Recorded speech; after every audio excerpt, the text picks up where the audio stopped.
Hello everyone, in this video I'll be showing you a damned build for Amon in Borderlands 4. What's fun about this setup is we have a lot of ways, and you should see it right there. We can set off these pyres which deal forge skill melee damage, which is great because that triggers a lot of our different abilities, which will also give us our forge skill back. So a lot of this does actually fuel into each other, which is great. And you can see here we're absolutely just melting bosses, and we can even pile on a few extra weapons like the Ride-In to give ourselves even more heads with the Heimdall here. And it also is great against taking down Subjugator and Fully Invincible with the new Draupnir weapon that we got from this takedown. So I'm playing this live right now. That's how easy it is for the mobbing section. Even if you go down, you don't have to worry because you're likely going to get back up pretty quickly. You can just spam your Repkit and then go ahead with bringing out the big guns again. Since we have infinite Ordnance and the Ordnance will hunt down enemies and give us some sustain, this thing is crazy for the takedown. And again, it can take down pretty much it takes down all the content in this game. And this is using the new damned class mod that comes from the takedown. What's cool about this is activating an action skill or forward skill causes Amon's gunshots to have a 10% chance to cause a pyre, dealing incendiary melee forward skill damage based on 100% of damage dealt for 10 seconds. The major key here is its melee damage and forward skill damage, which activates a few of our skills. The pyres can only happen once per second, but it's nice because you can get upwards of 5 points into Fists of Stone whenever we deal melee damage. It restores a percentage of our forward skill cooldown. Of course, you can also do this with things like the mantra, or if you wanted to, you don't have to use a blue skill tree, is which I'm using for this, but you can even spec into the red skill tree, as melee attacks will actually give you this as well. So you can get this skill while also getting berserk, and there's only red, and also my touch is death to give you your kill skills activation, which again, there's only red is a kill skill, so it all fuels together very well. And tossing in the Ride-In SMG, this gives extra projectiles, which is insane on the highest damage weapon in the game, the Draupnir. And this is what it looks like. So you shoot this off and it basically one-shots anything in its path. It's crazy. And this works upwards of Ultimate Vault Hunter, or Mayhem 20, Ultimate Vault Hunter 7. Every piece of content in the game just gets absolutely decimated by this. It's hilarious and really fun to use as well. And realistically, you could use all three of the different action skills here per your preferences, but there's a few skills we'll be taking. It'll take you through a build from level 1 all the way through to level 60. Our class mod that I'm using is the Executioner one here, giving us increased critical hit damage, and this is doubled for a duration after dealing melee damage. Again, this class mod deals melee damage, so you'll have no problem with sustaining upwards of that 40% extra critical hit damage, but I personally like to start off with the Scourge skill tree. This is really defensive for the takedown. In addition, it also gives you damage reduction and a few other nice benefits, so I personally like to roll with that. But first skill, Scorch Kairos, increased ordnance damage. Amon's the ordnance guy, so we're going to take that, and also the increased magazine size is nice on a lot of weapons. Now, Tail of the Comet and Scorch Kairos are two essential skills. Why this is so good is it's a status effect, which we can later use to give us the infinite ammo and shields, so that is really good. There are also specializations that we can use to boost this up even further. Now, there's actually a few different ways we can go about it. Previously, I always like to take Battleborn, give us increased gun damage when our health is full is nice. However, we can also grab a point at Machinist here. So this is a kill skill, and again, we can actually later on take My Touch is Death, which gives us a chance to activate our kill skills. So yeah, you can get your Ordnance cooldown back. This is particularly nice if you end up using like the Draupnir, because sometimes, as you saw in the video, you probably end up running out of it. The Heimdall doesn't have this issue, but with the Draupnir, you're gonna sometimes run into that. And honestly, only a single point is needed. Now, another thing is you can actually apply status effects a bit easier with Wrath of Nature, giving a status effect application chance and cryo effectiveness. Since we apply cryo status effects when we deal ordnance damage, this is a great choice. Battleborn is nice though because gun damage will actually feed into our heavy ordnances 1.5 times that amount whenever you grab a certain specialization. There's no right or wrong answer here. Wrath of Nature can be really nice to take as well, just to give yourself an easier time with applying the Tail of the Comet. Afterwards, we're going to come down and grab Icy Rage. This is another kill skill that we'll be activating really easily later on. So whenever we kill an enemy with a cryo damage or guns or status effects, we get a stack of cryo affinity, giving us increased gun damage per stack. That's cool, but not as cool as Primal Surge. This is the best skill in Amon's repertoire, in my opinion. Whenever we apply status effects to an enemy, there's a chance to partially restore our shield and ammo. So if we're using a cold-based weapon, we can actually get our ammo sustained. Kind of infinite ammo, kind of not, because it's a little bit not great at doing that. But things like the Heimdall, it's going to activate often. Ordinances in general deal the cryo damage so that we can get this back pretty consistently. After this, we're going to grab a singular point into Blackout to give ourselves the Ordnance critical hit chance. You can grab Glacial Rapture here. This is a 60-second cooldown. This is a 50-second cooldown. The Firewall will boost up your projectile damage and speed, and I just think that that ends up being a bit better, so we'll take that. And for our Augment here, if you're using your action skill and spamming it, Eternal Winter will end up being the best. It kind of falls off in later difficulty levels. I like Cryonic Thrum as it gives you a pulse that deals Ordnance damage. So again, this is great because it's going to help trigger our abilities, and it's just a fun ability. It looks cool too. After this, we're going to go to the red skill tree. If you want, you can come into the green skill tree and grab some critical hit damage, but I think it's better to come over here. We got a few options. Heavy Plate gives us more shield and maximum overshield capacity, which is great because again, we can sustain our shield, so the more of it, the better, obviously. But Impetus is also nice. It's a kill skill, and this gives us the increased movement speed, and you're going to move slower with heavy ordnances, so that can help offset it, and you go a couple points into that there. We're then going to grab a single point of Gut Punch, which can apply a weakened onto the enemy, making them deal less damage, and we deal more damage to them. And 28% extra damage is quite nice. Now, Tritanium Knuckles is okay if you want to focus more on like a melee setup. Wield the Storm will give us increased status effect damage and status effect duration. So this can kind of fuel together with our Wrath of Nature here and our status effects that we're applying onto enemies. So it's great because this will just help with taking down enemies a bit quicker and dealing more damage to them.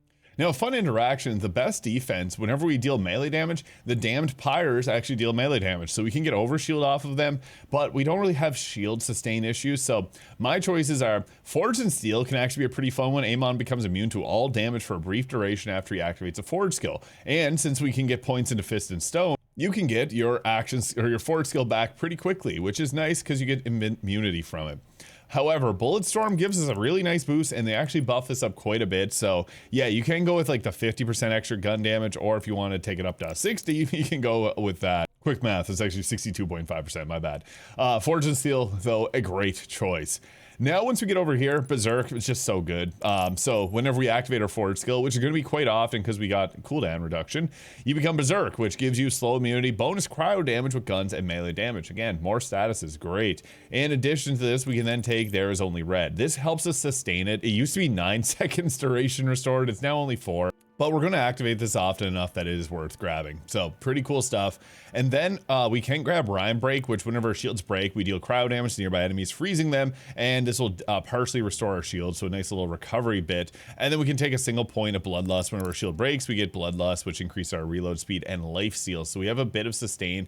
And heavy ordnances do a lot of damage. So that 3% life steal is actually considerable. Now, we really want to come down here for My Touch is Death, because again, we got multiple methods of applying melee damage.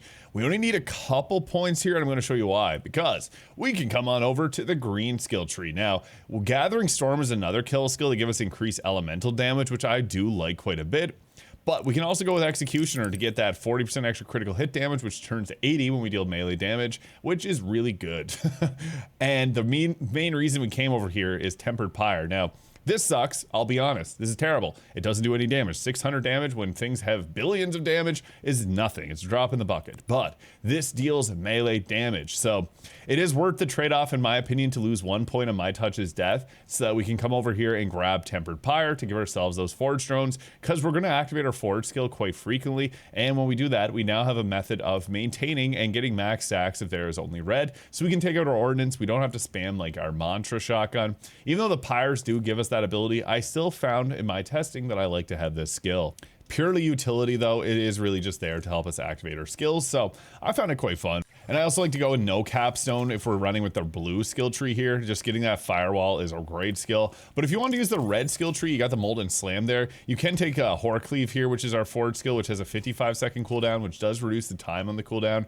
But I typically prefer Scourge. And one thing about this is, if you can get the Damned class mod with 5 points into the red Fist of Stone here, that's 5% of our Forge skill cooldown back. You do get less points of critical hit damage. The critical hit damage is a big boost for DPS, but it just depends how often you want to activate your skill here. So those would be like the two best. And this is, again, speaking directly if you wanted to use the Damned class mod. I'll be honest, Cyborg is best in slot. Getting this roll here with increased overall ordnance damage is just really amazing, because yeah, 60% extra ordnance damage, and then also getting points into Ballistic Bulwark gives you overshield when we deal ordnance damage. So sustain taken care of. Although using the damned is quite fun, and that's kind of the whole purpose of this build, is to just use this new class mod, because it is a nice boost of damage. Not as much as if you get like a super crazy god roll, but I'll be honest, this would take millions of years to actually farm and get, so going with one of these, just it works out a lot better. And going with the gun damage increase version of this would be even better, so 35% gun damage, because that's fueling back. And it's technically 52% like heavy ordnance damage, so a little bit better because then we get more buffs onto our weapons. Now, looking at our shield, watch for dinner. Since we get shield sustain, this gives us a boost. It's just really good. Any character that can sustain their shields like Vex, Harlow, and Amon want to use the amp whenever possible. However, mad fireworks are pretty mad too, and especially for this takedown. This can be really quick. Depends on, like, you can swap your shields for bossing if you want to put this on for Child of Terramorphous and use this for mobbing. You can also use like the Super Soldier, although it is nerfed a bit, and even just like if you want a Siphon class mod, because we don't have like the overshield sustain that we'd get from the Cyborg, those are other good options. Now, I like to go with the pumper here, but true best would probably be like a purple class mod, I'll be honest, because the ordinances don't get the benefits from these, but they do get gun damage boost, they get the critical hit damage, things like that, so it can be a good option if you didn't want to use just a regular one of these here. The purples, and honestly, are pretty crazy in this game, because 3 buffs is better than 2. It's quick math. Now, heavy ordinances, he's got a lot of great options. The Dropner is the best for bossing, the best for mobbing. Heimdall, it just hunts down enemies.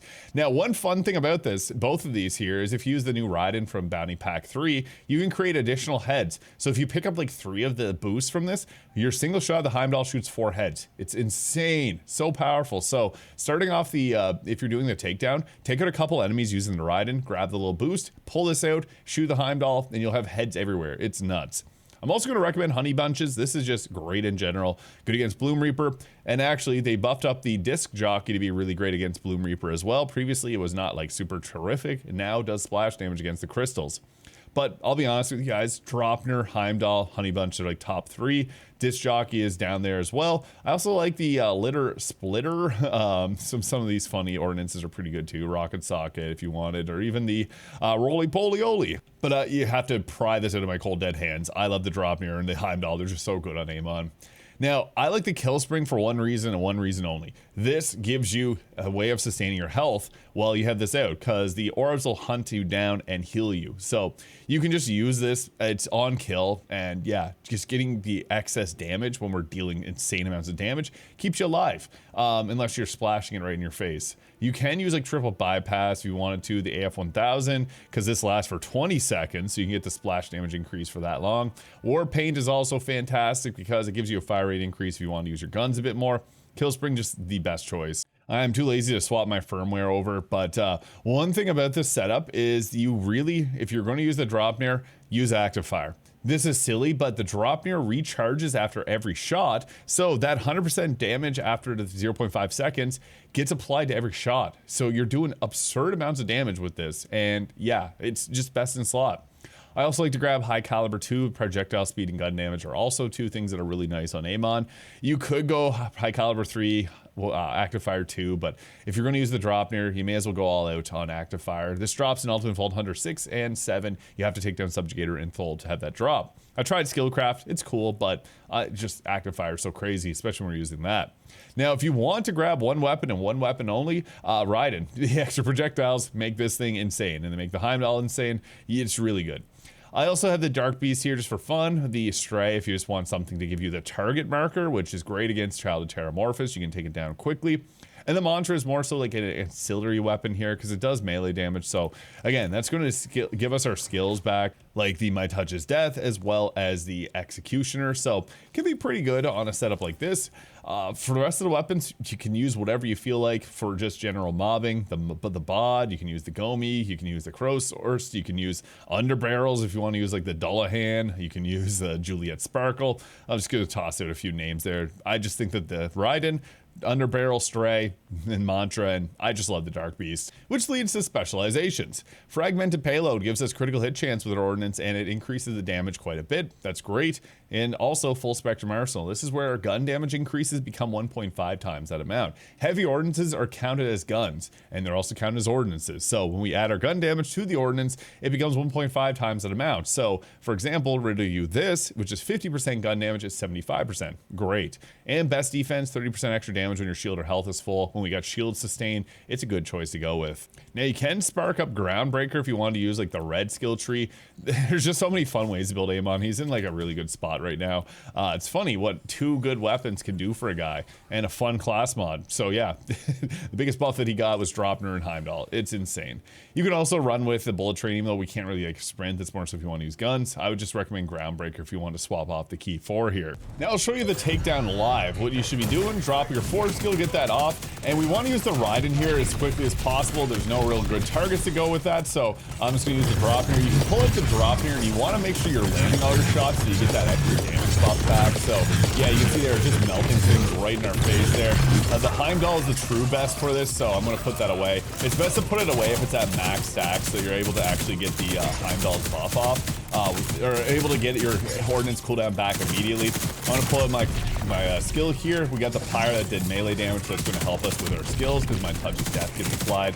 Boom, we want to pick up the orb that drops off of here, so this thing here. It is a little bit finicky.